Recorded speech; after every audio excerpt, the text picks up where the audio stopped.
তুই কেমন আছিস সেটা বল। আমি অনেক ভালো আছি।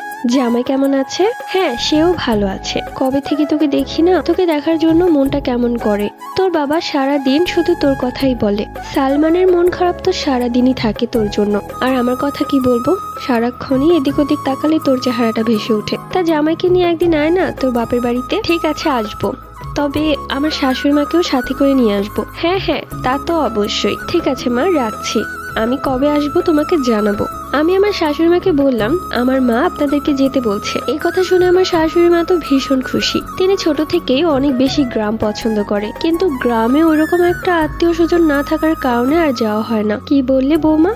আমার যে গ্রাম কতটা ভালো লাগে তোমাকে বলে বোঝাতে পারবো না। সত্যি মা, আমাদের ওখানে কিন্তু অনেক সুন্দর সুন্দর জায়গা আছে। আপনি একবার গেলেই মুগ্ধ হয়ে যাবেন। তাই নাকি?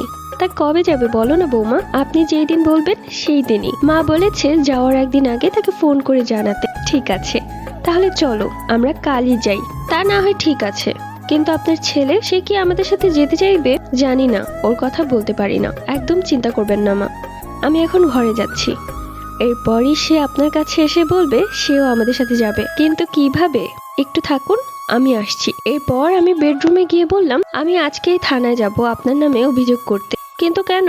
আমি আবার কি করেছি? কি করেননি সেটা বলেন। আপনি বউ রেখেও পরকিয়া করেন, বউয়ের সাথে তুই তুকারি খারাপ ব্যবহার করেছেন, এমনকি এটাও বলবো যে আপনি আমার গায়েও হাত তুলেছেন। কি?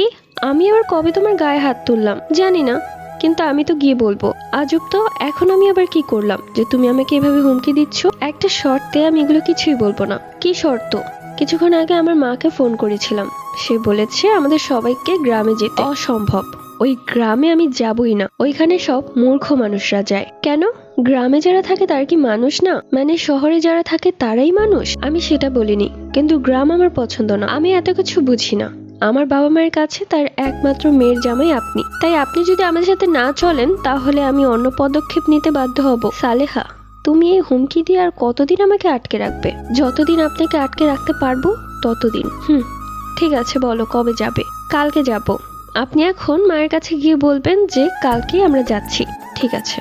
এরপর রিহান তার মায়ের কাছে গিয়ে বলে কালকে তারা আমাদের বাড়িতে যাবে। এই কথা শুনে আমার শাশুড়ি মা তো খুশিতে আত্মহারা। পরের দিন সকালবেলায় আমরা রওনা দিয়ে দিলাম আমাদের বাড়ির উদ্দেশ্যে। আমার শাশুড়ি মা আমার বাবা মায়ের জন্য এবং আমার ছোট ভাইয়ের জন্য অনেক উপহার নিয়েছে। আমি মনে মনে ভাবতে লাগলাম যেখানে তাদের জন্য আমার উপহার নিয়ে যাওয়ার কথা, সেখানে আমার শাশুড়ি মা তাদের জন্য উপহার নিয়ে যাচ্ছে। এর চাইতে একটা মেয়ের খুশির জন্য আর কি হতে পারে? কিছুক্ষণের মধ্যেই আমরা পৌঁছে গেলাম। বাড়িতে ঢুকেই আমি চিৎকার করে বললাম সালমান ভাই, কোথায় তুই? দৌড়ে এলো সালমান। পরবর্তী